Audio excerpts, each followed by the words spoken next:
Saya atas nama Warsangas Nur, ruangan INA 21A dengan NIM 2021-310223. Baik, di sini saya mempresentasikan hasil PPT dari resum dari kelompok 1 sampai kelompok 6. Baik, yang pertama saya akan membahas wawasan dan ilmu pengetahuan. Manusia memiliki beragam jenis pengetahuan yang mempengaruhi pemahaman, pandangan, dan interaksi mereka dengan dunia sekitar. Pengetahuan tersebut mencakup pengetahuan biasa yang diperoleh dari pengalaman sehari-hari dan interaksi sosial. Pengetahuan ilmiah yang diperoleh melalui metode ilmiah yang sistematis dan teruji. Pengetahuan filsafat yang melibatkan pemikiran mendalam tentang konsep-konsep abstrak dan pertanyaan-pertanyaan fundamental. Tentang kehidupan dan pengetahuan agama yang terkait dengan keyakinan, ajaran, dan nilai-nilai spiritual yang diterima oleh individu. Setiap jenis pengetahuan ini memiliki peran penting dalam membentuk pemahaman dan perilaku manusia. Mereka saling melengkapi dan mempengaruhi satu sama lain dalam pengembangan pemikiran dan tindakan manusia. Dengan memadukan dan mengintegrasikan berbagai jenis pengetahuan ini, manusia dapat mengembangkan pemahaman yang lebih komprehensif tentang dunia dan diri mereka sendiri. Ilmu pengetahuan dalam penelitian memainkan peran krusial dalam pengembangan pengetahuan manusia dan pemecahan masalah yang kompleks dalam berbagai bidang. Melalui pendekatan sistematis, terstruktur, dan teruji, ilmu pengetahuan memungkinkan para peneliti untuk menjawab pertanyaan-pertanyaan yang relevan dan menyediakan solusi berbasis bukti untuk berbagai tantangan.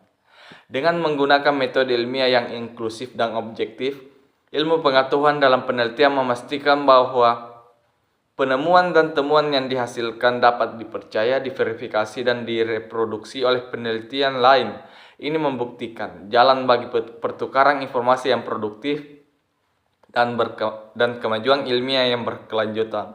Ilmu pengetahuan dalam penelitian juga menekankan pentingnya etika penelitian, termasuk perlindungan terhadap subjek penelitian, integritas dalam pelaporan hasil, dan transparansi dalam praktik penelitian.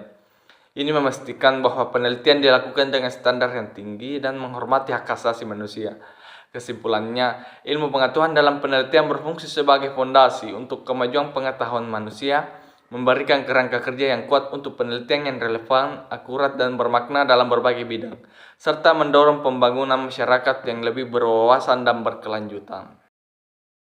Antara iman yang kuat kepada Allah dan pengetahuan yang dipahami dengan diterapkan dengan baik, atau ilmu dianggap sebagai jaminan dari Allah untuk mencapai 9 kesuksesan dalam kehidupan manusia. Iman yang kokoh memberikan landasan moral, ketenangan batin, dan motivasi spiritual yang memotivasi individu untuk bertindak sesuai dengan ajaran agama. Di sisi lain, ilmu memberikan pemahaman yang lebih mendalam tentang dunia, memungkinkan individu untuk membuat keputusan yang bijaksana. Allah dijanjikan memberikan bimbingan, berkah, dan pertolongan kepada mereka yang memiliki iman yang teguh dan berusaha untuk meningkatkan pengetahuan dan kebijaksanaan. Kesuksesan yang diperoleh oleh individu yang menjalani hidup sesuai dengan ajaran agama dianggap sebagai hasil dari berkat dan pertolongan dari Allah. Dalam konteks ini, iman dan ilmu bukanlah konsep yang saling eksklusif, tetapi saling melengkapi. Keduanya bekerja bersama-sama sebagai fondasi bagi kehidupan yang sukses dan bermakna. Dengan memadukan iman yang kuat kepada Allah dan usaha untuk meningkatkan pengetahuan dan kebijaksanaan, manusia diharapkan dapat meraih kesuksesan yang diberkati oleh Allah Subhanahu wa Ta'ala, baik dalam kehidupan dunia maupun akhirat. Hakikatnya, ilmu pengetahuan bertujuan untuk mencari kebenaran ilmiah yang sesuai dengan kaidah-kaidah ilmiah. Dengan ilmu pengetahuan, maka setiap manusia akan bisa mendapatkan sebuah kebenaran melalui proses-proses tertentu, baik dengan melakukan penelitian ilmiah maupun dengan berbagai cara lainnya. Ilmu pengetahuan dalam Islam dipandang sebagai kebutuhan manusia dalam mencapai kesejahteraan hidup di dunia dan memberi kemudahan dalam mengenal Tuhan. Oleh karena itu, Islam memandang bahwa ilmu pengetahuan merupakan bagian dari pelaksanaan kewajiban manusia sebagai makhluk Allah Subhanahu wa Ta'ala yang berakal, Islam adalah agama universal yang berlaku sepanjang masa. Islam bukan hanya terbuka terhadap pembaruan yang dilakukan ilmu pengetahuan, tetapi juga mendorong dicapainya kemajuan tersebut. Dengan demikian, melalui penelitian ilmiah, manusia dapat menyusun teori-teori yang merupakan dalam sudut pandang Islam. Ilmu diartikan sebagai pengetahuan yang diperoleh berdasarkan ijtihad atau hasil pemikiran mendalam para ulama dan ilmuwan Muslim yang didasarkan pada Al-Quran dan Hadis.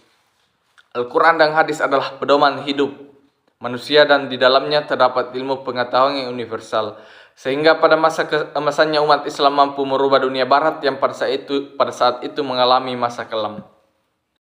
Kemudian kita beralih kepada ilmu falak. Ilmu falak secara terminologi adalah ilmu pengetahuan yang mempelajari lintasan-lintasan benda langit seperti matahari, bulan, bintang-bintang, dan benda-benda langit lainnya, dengan tujuan untuk mengetahui posisi dari benda langit lainnya. Ilmu-ilmu yang berhubungan dengan bintang-bintang diantaranya wajib dipelajari, seperti ilmu yang dapat menunjukkan arah kiblat, waktu-waktu salat, bersatu dan berbeda mahla, dan lain-lainnya. Adapun mubah yang mempelajarinya seperti ilmu yang dapat menunjukkan manzil bulan, lintas geografis, dan lain-lainnya. Dan ada pula yang haram mempelajarinya seperti ilmu yang dapat menunjukkan kejadian yang gaib. Dari beberapa definisi yang telah diuraikan di atas, dapat ditarik benang merah bahwa pembahasan dan kajian ilmu falak tidak terlepas dari benda-benda langit, baik itu dalam bentuk fisik, benda dan gerakan, serta kaitannya dengan hubungan keteraturannya antar benda langit dengan benda langit lainnya. Dengan bahasa lain, ilmu falak itu adalah ilmu yang mempelajari tentang lintasan benda-benda langit, khususnya bumi, bulan, dan matahari dalam garis edar masing-masing, untuk memperoleh fenomena dalam rangka kepentingan manusia, khususnya umat Islam, dalam hal menentukan waktu-waktu yang berkaitan dengan ibadah. Baik, saya melangkah kepada materi pedoman hidup Islam warga Muhammadiyah. Pedoman hidup Islam warga Muhammadiyah merupakan pedoman atau acuan bagi perilaku dan tindakan warga Muhammadiyah dalam kehidupan sehari-hari berdasarkan nilai-nilai dan norma-norma Islam. Jika nilai-nilai dan norma-norma Islam itu telah dipahami dan dihayati secara mendalam, maka dengan sendirinya akan berpengaruh pada pengalaman sehari-hari dalam berbagai aspek kehidupan warga Muhammadiyah yang muaranya dalam menuju pada terbentuknya masyarakat Islam yang sebenar-benarnya. Sebagaimana bentuk tujuan Muhammadiyah, yaitu pedoman hidup Islam warga Muhammadiyah menjadi pedoman bagi seluruh rakyat Muhammadiyah, termasuk para pemimpin, anggota, dan pengurus. Landasan dan sumber pedoman hidup Islam warga Muhammadiyah bersumber dari Al-Quran dan Al-Sunnah Nabi. Pedoman hidup Islam warga Muhammadiyah merupakan pedoman atau acuan bagi perilaku dan tindakan warga Muhammadiyah dalam kehidupan sehari-hari. Adapun pedoman hidup Islam warga Muhammadiyah harus dilakukan dengan sepenuh hati, usaha optimal, dan kebulatan tekad agar mencapai suatu tujuan. Dengan senantiasa memohon pertolongan dan kekuatan dari Allah Subhanahu wa Ta'ala, insya Allah warga Muhammadiyah dapat melaksanakan program khusus yang mulia ini sebagai wujud ibadah kepadanya. Pimpinan Pusat Muhammadiyah berkewajiban dan bertanggung jawab untuk memimpin pelaksanaan pedoman hidup Islam warga Muhammadiyah dengan mengerahkan segala potensi, usaha, dan kewenangan yang dimilikinya sehingga program ini dapat berhasil mencapai tujuan. Karenanya berikut ini disusun langkah-langkah pokok sebagai tuntutan pelaksanaan dalam mewajibkan konsep pedoman kehidupan Islam dalam Muhammadiyah. Pedoman hidup Islam Muhammadiyah mengikat seluruh warga, pimpinan, dan lembaga yang berada di lingkungan persyarikatan Muhammadiyah sebagai program khusus yang harus dilaksanakan dan diwujudkan dalam kehidupan sehari-hari untuk kebaikan hidup bersama dan tegaknya masyarakat utama yang menjadi rahmatan lil alamin. Pimpinan wilayah, pimpinan daerah, pimpinan cabang, dan pimpinan ranting di bawah kepemimpinan pusat.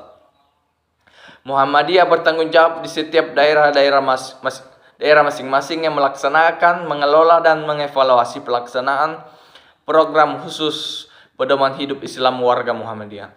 Pelaksanaan penerapan operasionalisasi pedoman hidup Islami warga Muhammadiyah di setiap tingkatan hendaknya dikoordinasikan dan melibatkan semua majelis dalam satu koordinasi.